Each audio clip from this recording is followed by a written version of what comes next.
Sunday, 14 June, 1942. On Friday, June 12th, I woke up at 6 o'clock, and no wonder, it was my birthday. But of course I was not allowed to get up at that hour, so I had to control my curiosity until 6:45. Then I could bear it no longer and went to the dining room, where I received a warm welcome from Moche, the cat. Soon after 7, I went to Mummy and Daddy, and then to the sitting room to undo my presents. The first to greet me was you, possibly the nicest of all. Then on the table, there were a bunch of roses, a plant, and some peonies, and more arrived during the day. I got masses of things from Mummy and Daddy and was thoroughly spoiled by various friends. Among other things, I was given Camera Obscura, a party game, lots of sweets, chocolates, a puzzle, a brooch, Tales and Legends of the Netherlands by Joseph Cohen, Daisy's Mountain Holiday, a terrific book, and some money. Now I can buy The Myths of Greece and Rome. Grand. Then Lise called for me, and we went to school. During recess, I treated everyone to sweet biscuits, and then we had to get back to our lessons. Now I must stop. Bye-bye. We're going to be great pals. Saturday, 20 June, 1942. I haven't written for a few days because I wanted, first of all, to think about my diary. It's an odd idea for someone like me to keep a diary, not only because I've never done so before, but because it seems to me that neither I, nor for that matter anyone else, will be interested in the unbosomings of a 13-year-old schoolgirl. Still, what does that matter? I want to write, but more than that, I want to bring out all kinds of things that lie buried deep in my heart. There is a saying that paper is more patient than man. It came back to me on one of my slightly melancholy days while I sat chin in hand, feeling too bored and limp even to make up my mind whether to go out or stay at home.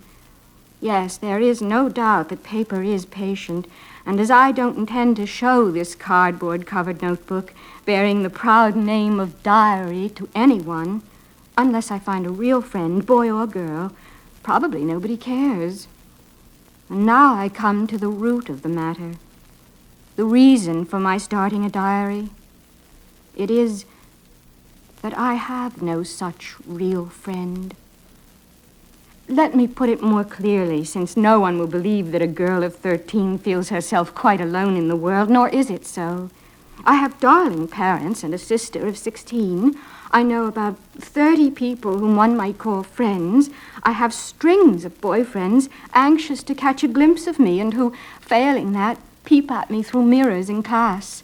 I have relations, aunts and uncles who are darlings too. A good home. No, I don't seem to lack anything, but it's the same with all my friends. Just fun and joking, nothing more. I can never bring myself to talk about anything outside the common round.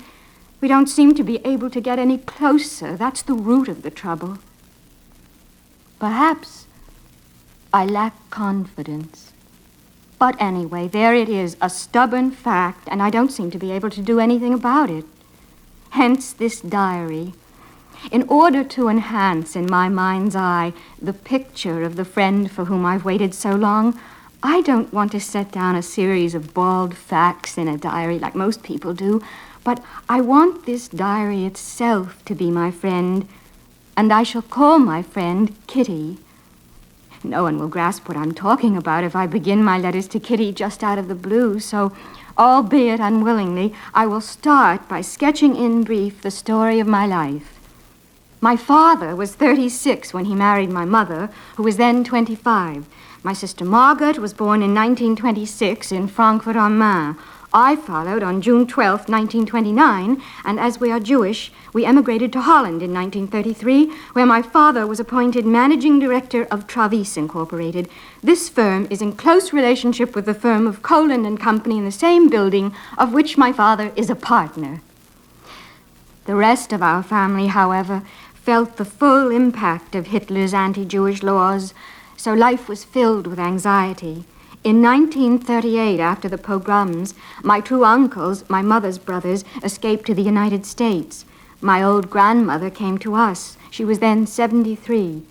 After May 1940, good times rapidly fled. First the war, then the capitulation, followed by the arrival of the Germans, which is when the sufferings of us Jews really began. Anti-Jewish decrees followed each other in quick succession.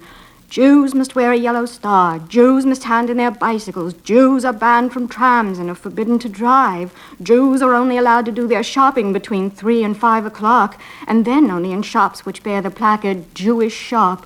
Jews must be indoors at 8 o'clock and cannot even sit in their own gardens after that hour. Jews are forbidden to visit theaters, cinemas, and other places of entertainment. Jews may not take part in public sports. Swimming baths, tennis courts, hockey fields, and other sports grounds are all prohibited to them. Jews may not visit Christians. Jews must go to Jewish schools, and many other restrictions of a similar kind. So we could not do this and were forbidden to do that. But life went on in spite of it all. Yopi used to say to me, "You're scared to do anything because it may be forbidden." Our freedom was strictly limited, yet things were still bearable. Granny died in 1942. No one will ever know how much she is present in my thoughts and how much I love her still. In 1934, I went to school at the Montessori kindergarten and continued there. It was at the end of the school year. I was in Form B when I had to say goodbye to Mrs. K. We both wept. It was very sad. In 1941, I went with my sister Margaret to the Jewish secondary school, she into the 4th form and I into the 1st. So far, everything is all right with the 4 of us, and here I come to the present day. Sunday morning, 5 July, 1942. Dear Kitty, our examination results were announced in the Jewish theater last Friday. I couldn't have hoped for better. My report is not at all bad. I had 1 Vic Satis, a 5 for algebra, 2 6s, and the rest were all 7s or 8s. They were certainly pleased at home, although over the question of marks, my parents are quite different from most. They don't care a bit whether my reports are good or bad, as long as I'm well and happy and not too cheeky. Then the rest will come by itself. I am just the opposite. I don't want to be a bad pupil. I should really have stayed in the 7th form in the Montessori school, but was accepted for the Jewish secondary. When all the Jewish children had to go to Jewish schools, the headmaster took Lise and me conditionally after a bit of persuasion. He relied on us to do our best, and I don't want to let him down. My sister Margaret has her report, too. Brilliant, as usual. She would move up with cum laude if that existed at school. She's so brainy.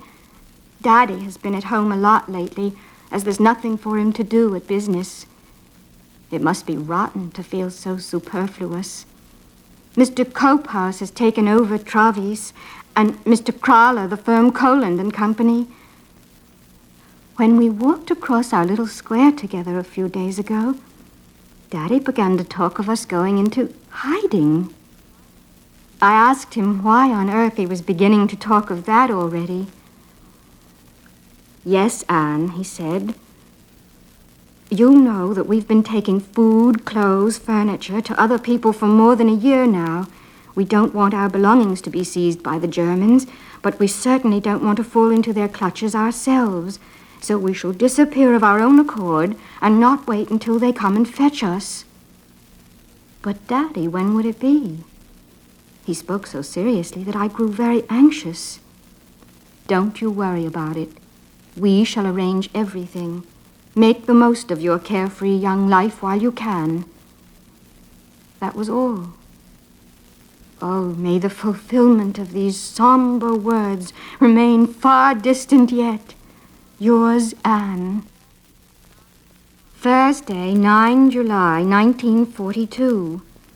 Dear Kitty, so we walked in the pouring rain, Daddy, Mummy, and I, each with a school satchel and shopping bag filled to the brim with all kinds of things thrown together anyhow.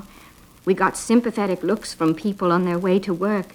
You could see by their faces how sorry they were they couldn't offer us a lift. The gaudy yellow star spoke for itself. Only when we were on the road did Mummy and Daddy begin to tell me bits and pieces about the plan.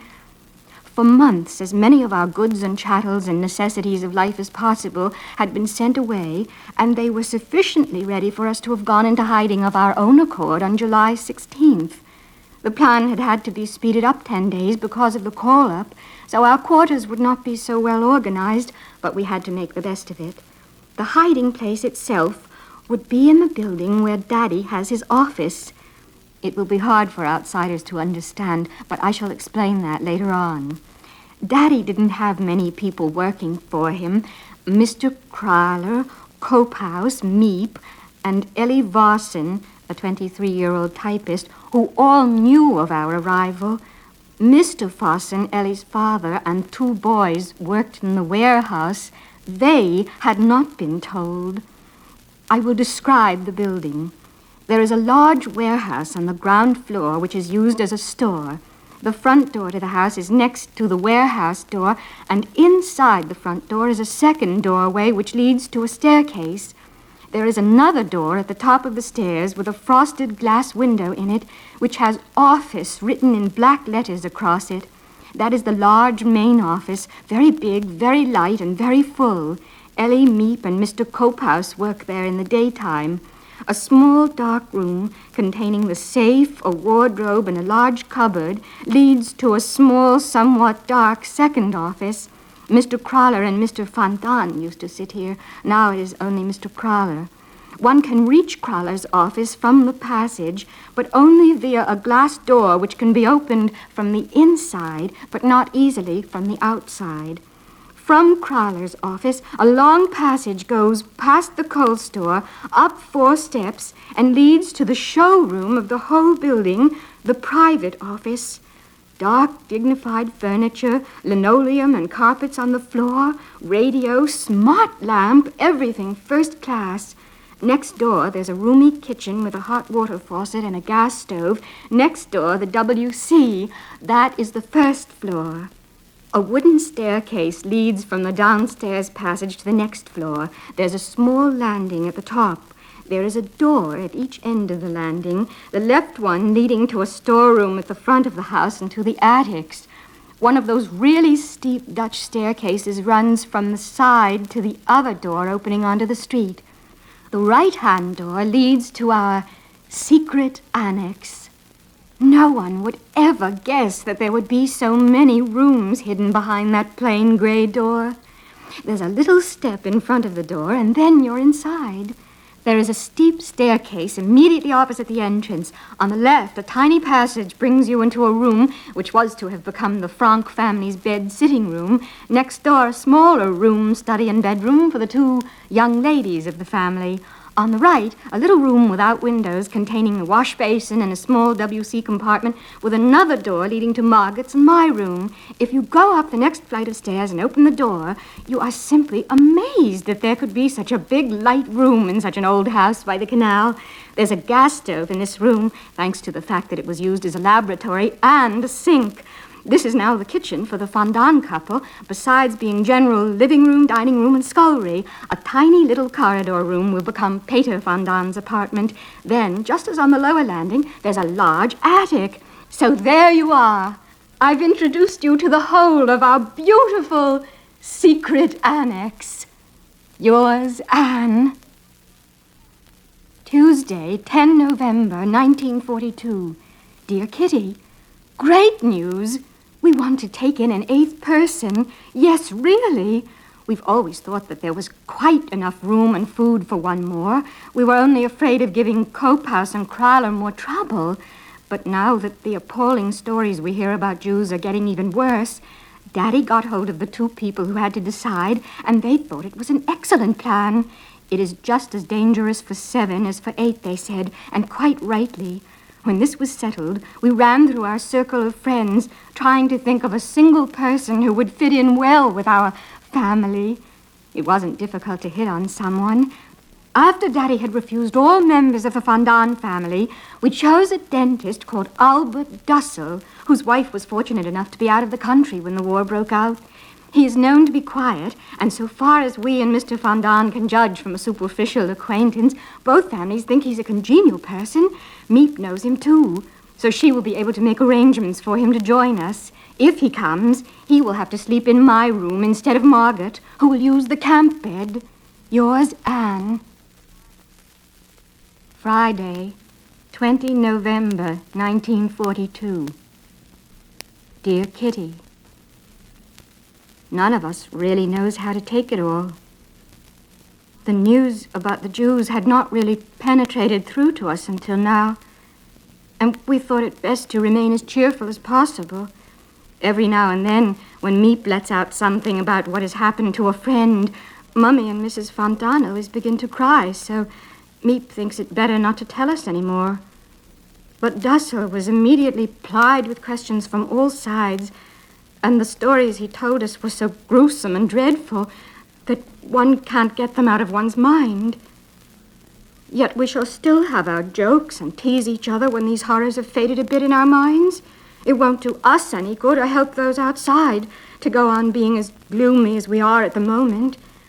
And what would be the object of making our secret annex into a secret annex of gloom? Must I keep thinking about those other people, whatever I'm doing? And if I want to laugh about something, should I stop myself quickly and feel ashamed that I'm cheerful? Ought I then to cry the whole day long? No, that I can't do. Besides, in time, this gloom will wear off. Added to this misery, there's another, but of a purely personal kind, and it pales into insignificance beside all the wretchedness I've just told you about. Still, I can't refrain from telling you that lately I've begun to feel deserted. I'm surrounded by too great a void. I never used to feel like this. My fun and amusements and my girlfriends completely filled my thoughts. Now I either think about unhappy things or about myself. And at long last I've made the discovery that Daddy, although he's such a darling, still cannot take the place of my entire little world of bygone days. But why do I bother you with such foolish things? I'm very ungrateful, Kitty, I know that, but it often makes my head swim if I'm jumped upon too much, and then on top of that, to have to think about all those other miseries. Yours, Anne. Friday, 2 April, 1943. Dear Kitty, oh dear, I've got another terrible black mark against my name. I was lying in bed yesterday evening, waiting for Daddy to come and say my prayers with me and wish me good night, when Mummy came into my room, sat on my bed, and asked very nicely, Anne, Daddy can't come yet. Shall I say your prayers with you tonight? No, Mummy, I answered. Mummy got up, paused by my bed for a moment, and walked slowly towards the door. Suddenly she turned around and, with a distorted look on her face, said, I don't want to be cross. Love cannot be forced. There were tears in her eyes as she left the room. I lay still in bed, feeling at once that I'd been horrible to push her away so rudely, but I knew, too, that I couldn't have answered differently. It simply wouldn't work. I felt sorry for Mummy, very, very sorry, because I had seen for the first time in my life that she minds my coldness. I saw the look of sorrow on her face when she spoke of love not being forced. It is hard to speak the truth, and yet it is the truth. She herself has pushed me away. Her tactless remarks and her crude jokes, which I don't find at all funny, have now made me insensitive to any love from her side. Just as I shrink at her hard words, so did her heart when she realized that the love between us was gone. She cried half the night and hardly slept at all. Daddy doesn't look at me, and if he does for a second, then I read in his eyes the words, how can you be so unkind? How can you bring yourself to cause your mother such sorrow? Oh, they expect me to apologize. But this is something I can't apologize for because I spoke the truth, and Mummy will have to know it sooner or later anyway. I seem, and indeed am, indifferent both to Mummy's tears and Daddy's looks, because for the first time they are both aware of something which I've always felt. I can only feel sorry for Mummy, who has now had to discover that I have adopted her own attitude. For myself, I remain silent and aloof. And I shall not shrink from the truth any longer, because the longer it is put off, the more difficult it will be for them when they do hear it. Yours, Anne. Friday, 23 July, 1943. Dear Kitty, just for fun, I'm going to tell you each person's first wish when we're allowed to go outside again. Margaret and Mr. Fontaine long more than anything for a hot bath filled to overflowing and want to stay in it for half an hour. Mrs. Fontaine wants to go and eat cream cakes immediately. Dasso thinks of nothing but seeing Loche, his wife. Mummy of her cup of coffee. Daddy's going to visit Mr. Fossin first. Pater the town and a cinema. While I should find it so blissful I shouldn't know where to start. But most of all, I long for a home of our own, to be able to move freely and to have some help with my work again at last. In other words, school. Ellie has offered to get some fruit. It costs next to nothing. Grapes, 75 cents a pound. Gooseberries, 20 cents per pound. One peach, 14 cents. One 2-pound melon, 42 cents. Then you see in the newspapers every evening in bold letters, play fair and keep prices down. Yours, Anne. Wednesday, 4 August, 1943. Dear Kitty, now that we've been in the secret annex for over a year, you know something of our lives, but some of it is quite indescribable. There's so much to tell. Everything is so different from ordinary times and from ordinary people's lives. But still, to give you a closer look into our lives, now and again, I intend to give you a description of an ordinary day. Today, I'm beginning with the evening and night. 9 o'clock in the evening.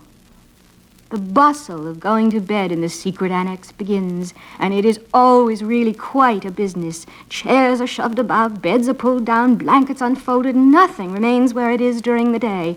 I sleep on the little divan, which is not more than 1.5 meters long, so chairs have to be used to lengthen it. A quilt, sheets, pillows, blankets are all fetched from Dussel's bed, where they remain during the day. One hears terrible creaking in the next room, Margaret's concertina bed being pulled out. Again, divan, blankets, and pillows. Everything is done to make the wooden slats a bit more comfortable. It sounds like thunder above, but it is only Mrs. Fondant's bed.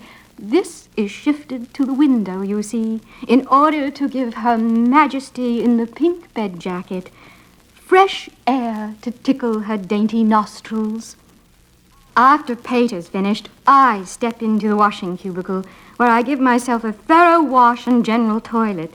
It occasionally happens, only in the hot weeks or months, that there is a tiny flea floating in the water. Then teeth cleaning, hair curling, manicure, and my cotton wool pads with hydrogen peroxide to bleach black mustache hairs, all this in under half an hour. 9:30. Quickly into dressing gowns, soap in one hand, potty, hairpins, pants, curlers, and cotton wool in the other, I hurry out of the bathroom. But usually I'm called back once for the various hairs which decorate the wash basin in graceful curves, but which are not approved of by the next person. 10 o'clock. Put up the blackout. Good night. For at least a quarter of an hour, there's a creaking of beds and a sighing of broken springs. Then all is quiet. At least, that is, if our neighbors upstairs don't quarrel in bed. 11:30. The bathroom door creaks. A narrow strip of light falls into the room. A squeak of shoes, a large coat, even larger than the man inside it. Dussel returns from his night work in Crowler's office. Shuffling on the floor for 10 minutes, crackle of paper, that's the food which has to be stowed away, and a bed is made. Then the form disappears again, and one only hears suspicious noises from the lavatory from time to time. 3 o'clock. I have to get up for a little job in the metal pot under my bed, which is on a rubber mat for safety's sake in case of leakage. When this has to take place, I always hold my breath as it clatters into the tin like a brook from a mountain. Then the pot is returned to its place, and the figure in the white nightgown, which evokes the same cry from Margaret every evening, "Oh, that indecent nightdress," steps back into bed. Then a certain person lies awake for about a quarter of an hour, listening to the sounds of the night. Firstly, to whether there might not be a burglar downstairs, then to the various beds above, next door, and in my room, from which one is usually able to make out how the various members of the household are sleeping, or how they pass the night in wakefulness. The latter is certainly not pleasant, especially when it concerns a member of the family by the name of Docile. First, I hear a sound like a fish gasping for breath. This is repeated 9 or 10 times, and then, with much ado and interchanged with little smacking sounds, the lips are moistened, followed by a lengthy twisting and turning in bed and rearranging of pillows. 5 minutes, perfect peace. And then the same sequence of events unfolds itself at least 3 times more after the doctor has soothed himself to sleep again for a little while. It can also happen that we get a bit of shooting in the night, varying between 1 o'clock and 4. I never really realize it until, from habit, I'm already standing at my bedside. Sometimes I'm so busy dreaming that I'm thinking about French irregular verbs or a quarrel upstairs.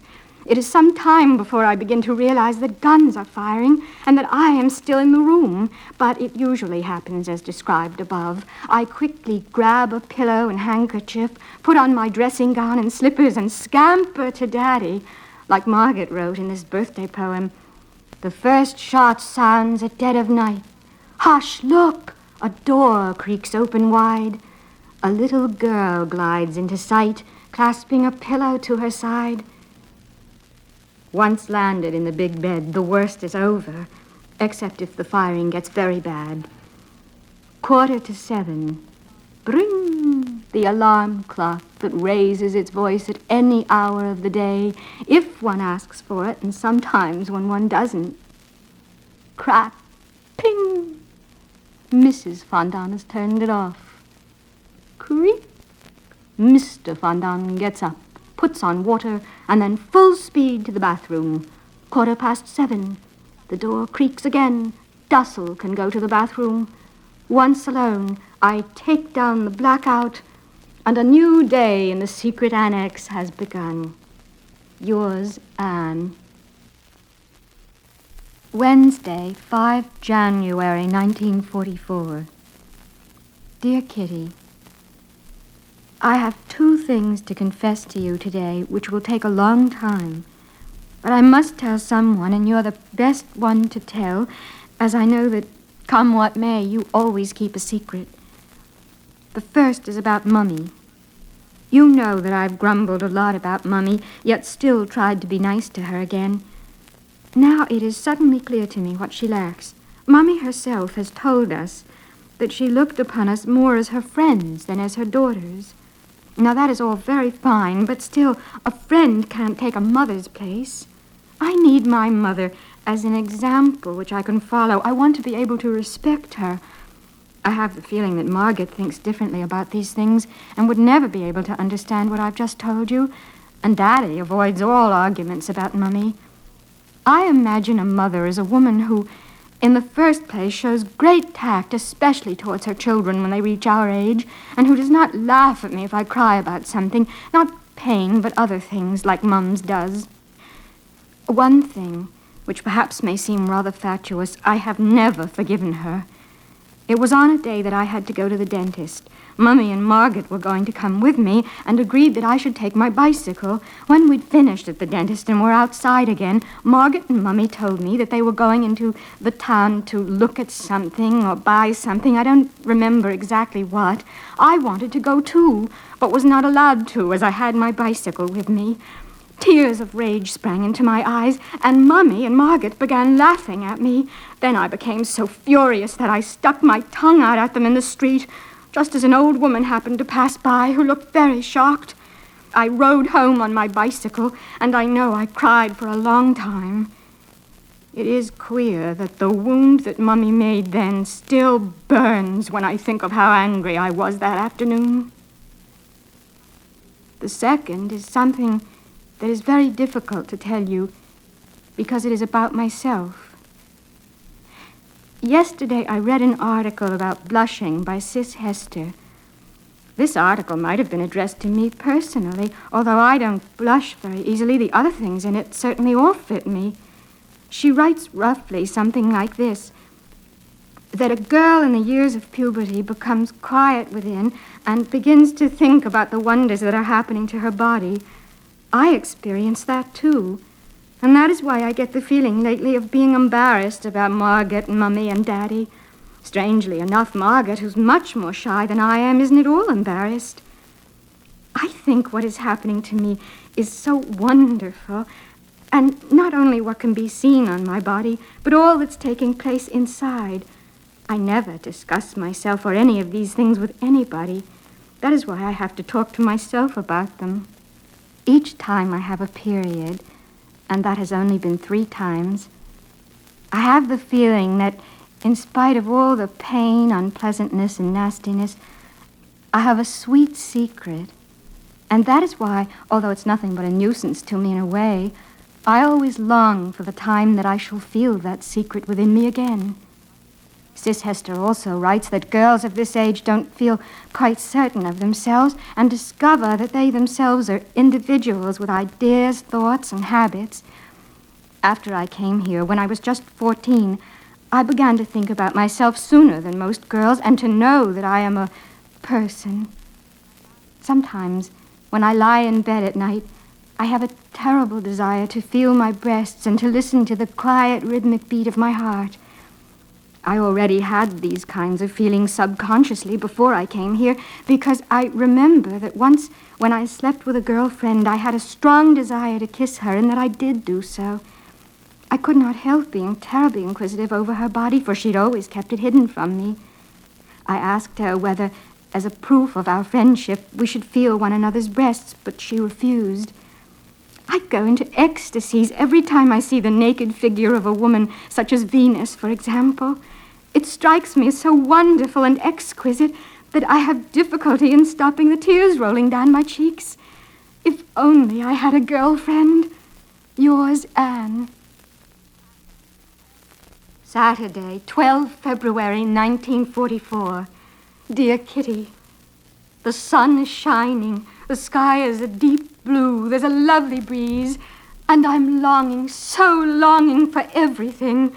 To talk, for freedom, for friends, to be alone. And I do so long to cry. I feel as if I'm going to burst, and I know it would get better with crying, but I can't. I'm restless. I go from one room to the other, breathe through the crack of a closed window, feel my heart beating as if it's saying, "Can't you satisfy my longings at last?"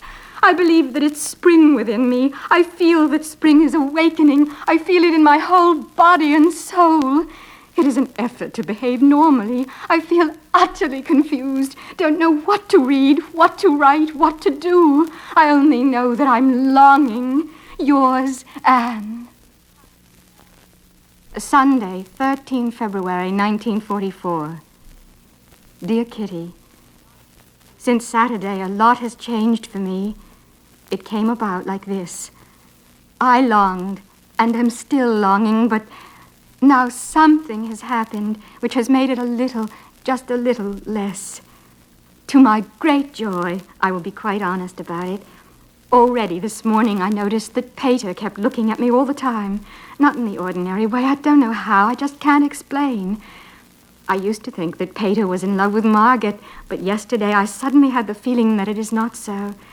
I made a special effort not to look at him too much, because whenever I did, he kept on looking too, and then, it gave me a lovely feeling inside, but which I mustn't feel too often. I desperately want to be alone. Daddy has noticed that I'm not quite my usual self, but I really can't tell him everything. Leave me in peace, leave me alone. That's what I'd like to keep crying out all the time. Who knows? The day may come when I'm left alone more than I would wish. Yours, Anne. Friday, 18 February, 1944.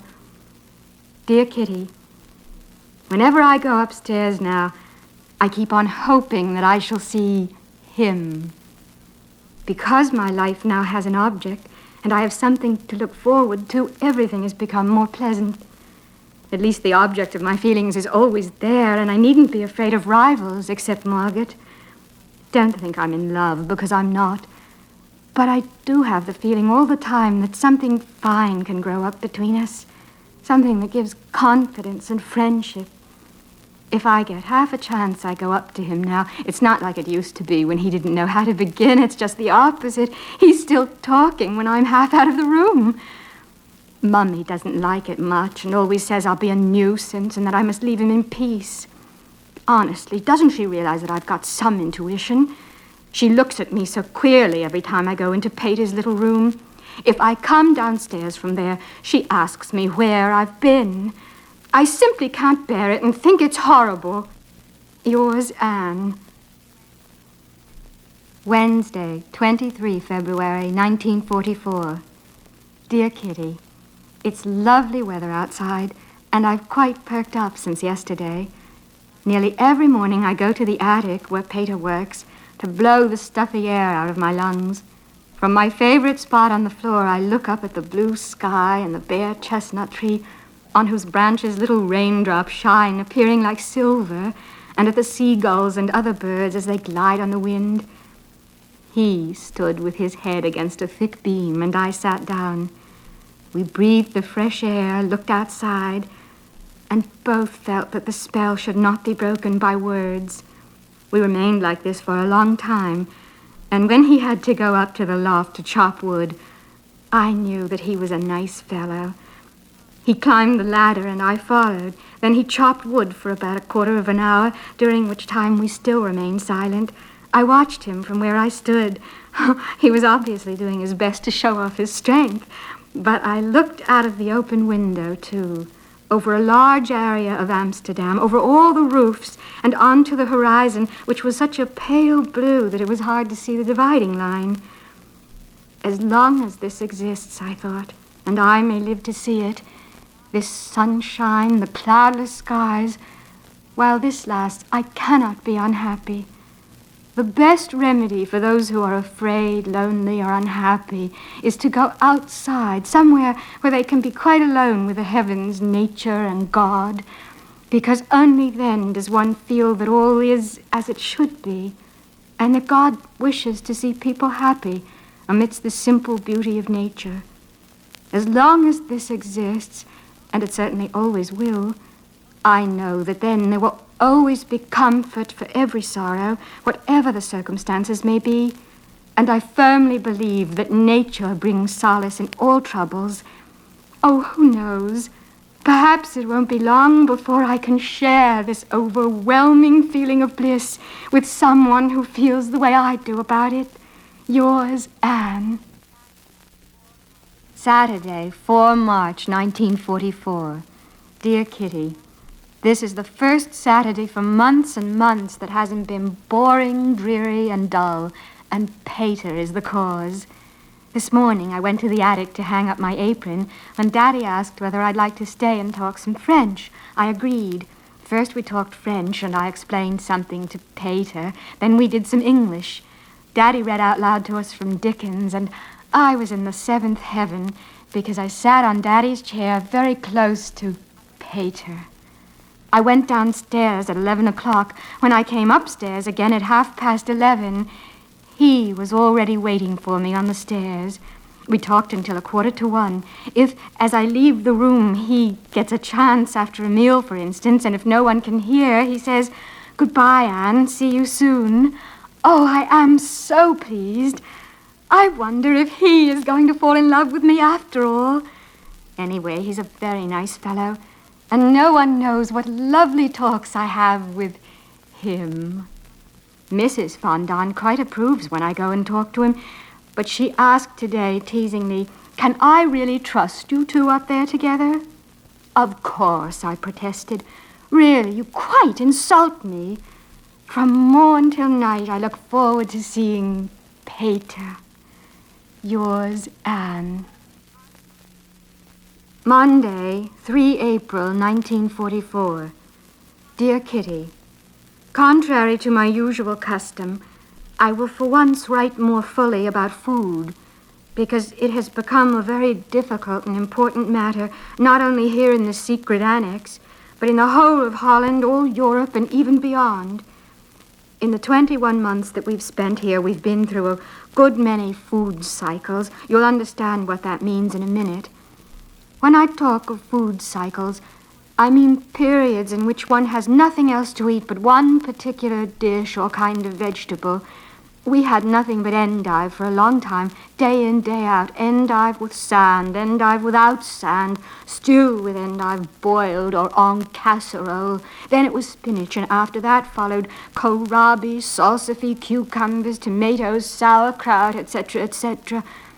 For instance, it's really disagreeable to eat a lot of sauerkraut for lunch and supper every day, but you do it if you're hungry. However, we have the most delightful period of all now, because we don't get any fresh vegetables at all. Our weekly menu for supper consists of kidney beans, pea soup, potatoes with dumplings, potato chalet, and by the grace of God, occasionally turnip tops or rotten carrots, and then the kidney beans once again. We eat potatoes at every meal, beginning with breakfast because of the bread shortage. We make our soup from kidney or haricot beans, potatoes, julienne soup in packets, French beans in packets, kidney beans in packets. Everything contains beans, not to mention the bread. In the evening, we always have potatoes with gravy substitute, and thank goodness we've still got it, beetroot salad. I must still tell you about the dumplings, which we make out of government flour, water, and yeast. They're so sticky and tough, they lie like stones in one's stomach. Oh, well. The great attraction each week is a slice of liver sausage and jam on dry bread. But we're still alive, and quite often we even enjoy our poor meals. Yours, Anne. Sunday morning, just before 11 o'clock, 16 April, 1944. Darlingest Kitty, remember yesterday's date, for it is a very important day in my life. Surely it's a great day for every girl when she receives her first kiss. Well, then, it is just as important for me, too. Brahms' kiss on my right cheek doesn't count anymore. Likewise, the one from Mr. Walker on my right hand. How did I suddenly come by this kiss? Well, I will tell you. Yesterday evening at 8 o'clock, I was sitting with Peter on his divan. It wasn't long before his arm went round me. "Let's move up a bit," I said. "Then I don't bump my head against the cupboard." He moved up almost into the corner. I laid my arm under his and across his back, and he just about buried me because his arm was hanging on my shoulder. Now, we've sat like this on other occasions, but never so close together as yesterday. He held me firmly against him, my left shoulder against his chest. Already my heart began to beat faster, but we had not finished yet. He didn't rest until my head was on his shoulder and his against it. When I sat upright again after about 5 minutes, he soon took my head in his hands and laid it against him once more. Oh, it was so lovely I couldn't talk much. The joy was too great. He stroked my cheek and arm a bit awkwardly, played with my curls, and our heads lay touching most of the time. I can't tell you, Kitty, the feeling that ran through me all the while. I was too happy for words, and I believe he was as well. We got up at 8:30. Peter put on his gym shoes so that when he toured the house he wouldn't make a noise, and I stood beside him. How it came about so suddenly, I don't know, but before we went downstairs, he kissed me through my hair, half on my left cheek, half on my ear. I tore downstairs without looking round, and am simply longing for today. Yours, Anne. Thursday, 25 May, 1944. Dear Kitty, There's something fresh every day. This morning our vegetable man was picked up for having 2 Jews in his house. It's a great blow to us, not only that those poor Jews are balancing on the edge of an abyss, but it's terrible for the man himself. The world has turned topsy-turvy. Respectable people are being sent off to concentration camps, prisons, and lonely cells, and the dregs that remain govern young and old, rich and poor. One person walks into the trap through the black market, a second through helping the Jews or other people who've had to go underground. Anyone who isn't a member of the Nazi Party doesn't know what may happen to him from one day to another. This man is a great loss to us, too. The girls can't and aren't allowed to haul along our share of potatoes, so the only thing to do is to eat less. I will tell you how we shall do that. It's certainly not going to make things any pleasanter. Mummy says we shall cut out breakfast altogether, have porridge and bread for lunch, and for supper, fried potatoes and possibly once or twice per week vegetables or lettuce, nothing more. We're going to be hungry, but anything is better than being discovered. Yours, Anne. Tuesday, 6 June, 1944. Dear Kitty, this is D-Day, came the announcement over the English news, and quite rightly, this is the day. The invasion has begun.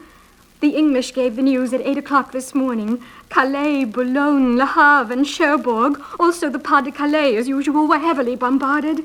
Moreover, as a safety measure for all occupied territories, all people who live within a radius of 35 kilometers from the coast are warned to be prepared for bombardments. If possible, the English will drop pamphlets 1 hour beforehand. According to German news, English parachute troops have landed on the French coast. English landing craft are in battle with the German Navy, says the BBC. We discussed it over the annex breakfast at 9 o'clock. Is this just a trial landing like Dieppe 2 years ago? English broadcast in German, Dutch, French, and other languages at 10 o'clock. The invasion has begun. That means the real invasion. English broadcast in German at 11 o'clock. Speech by the Supreme Commander, General Dwight Eisenhower. The English news at 12 o'clock in English. This is D-Day. General Eisenhower said to the French people, stiff fighting will come now, but after this, the victory. The year 1944 is the year of complete victory. Good luck. English news in English at 1 o'clock. 11,000 planes stand ready and are flying to and fro non-stop, landing troops and attacking behind the lines. 4,000 landing boats plus small craft are landing troops and materiel between Cherbourg and Le Havre incessantly. English and American troops are already engaged in hard fighting. Speeches by Gerbrandy, by the Prime Minister of Belgium, King Håkon of Norway, de Gaulle of France, the King of England, and last but not least, Churchill. Great commotion in the secret annex. Would the long-awaited liberation that has been talked of so much, but which still seems too wonderful, too much like a fairy tale, ever come true? Could we be granted victory this year, 1944? We don't know yet, but hope is revived within us. It gives us fresh courage and makes us strong again. Since we must put up bravely with all the fears, privations, and sufferings, the great thing now is to remain calm and steadfast. Now more than ever we must clench our teeth and not cry out. France, Russia, Italy, and Germany, too, can all cry out and give vent to their misery, but we haven't the right to do that yet. Oh, Kitty, the best part of the invasion is that I have the feeling that friends are approaching.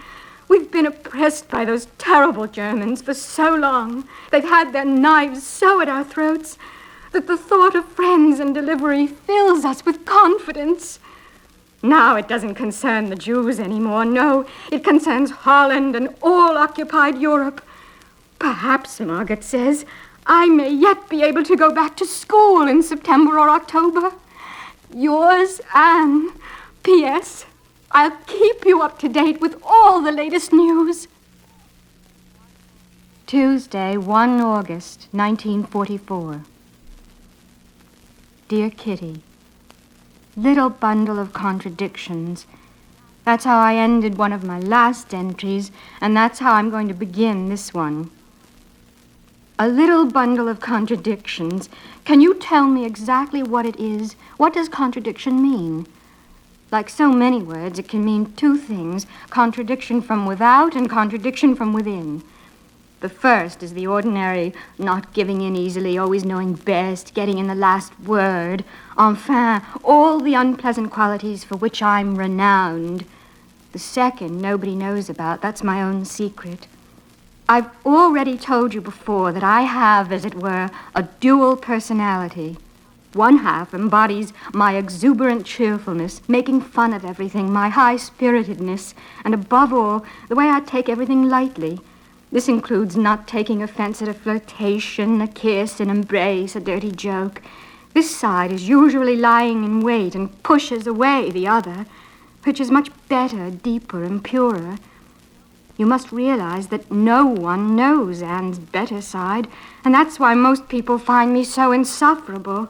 Certainly, I'm a giddy clown for one afternoon, but then everyone's had enough of me for another month. Really, it's just the same as a love film is for deep-thinking people. Simply a diversion, amusing just for once, something which is soon forgotten, not bad, but certainly not good. I loathe having to tell you this. But why shouldn't I if I know it's true anyway? My lighter, superficial side will always be too quick for the deeper side of me, and that's why it will always win. You can't imagine how often I've tried to push this Anne away, to cripple her, to hide her, because after all, she's only half of what's called Anne. But it doesn't work, and I know, too, why it doesn't work. I'm awfully scared that everyone who knows me as I always am will discover that I have another side, a finer and better side. I'm afraid they'll laugh at me, think I'm ridiculous and sentimental, not take me seriously. I'm used to not being taken seriously, but it's only the light-hearted Anne that's used to it and can bear it. The deeper Anne is too frail for it. Sometimes, if I really compel the good Anne to take the stage for a quarter of an hour, she simply shrivels up as soon as she has to speak and lets Anne number one take over, and before I realize it, she's disappeared. Therefore, the nice Anne is never present in company, has not appeared one single time so far, but almost always predominates when we're alone. I know exactly how I'd like to be, how I am, too, inside. But alas, I'm only like that for myself. And perhaps that's why, no, I'm sure it's the reason why I say I've got a happy nature within, and why other people think I've got a happy nature without. I am guided by the pure Anne within, but outside I'm nothing but a frolicsome little goat who's broken loose. As I've already said, I never utter my real feelings about anything, and that's how I've acquired the name of chaser after boys, flirt, know-all, reader of love stories. The cheerful Anne laughs about it, gives cheeky answers, shrugs her shoulders indifferently, behaves as if she doesn't care. But oh, dearie me, the quiet Anne's reactions are just the opposite. If I'm to be quite honest, then I must admit that it does hurt me, that I try terribly hard to change myself, but that I'm always fighting against a more powerful enemy. A voice sobs within me, "There you are. That's what's become of you. You're uncharitable. You look supercilious and peevish. People dislike you, and all because you won't listen to the advice given you by your own better half. Oh, I would like to listen, but it doesn't work. If I'm quiet and serious, everyone thinks it's a new comedy, and then I have to get out of it by turning it into a joke, not to mention my family, who are sure to think I'm ill, make me swallow pills for headaches and nerves, feel my neck and my head to see whether I'm running a temperature, ask if I'm constipated, and criticize me for being in a bad mood. I can't keep that up. If I'm watched to that extent, I start by getting snappy, then unhappy, and finally I twist my heart round again, so that the bad is on the outside and the good is on the inside, and keep on trying to find a way of becoming what I would so like to be, and what I could be if there weren't any other people living in the world. Yours, Anne.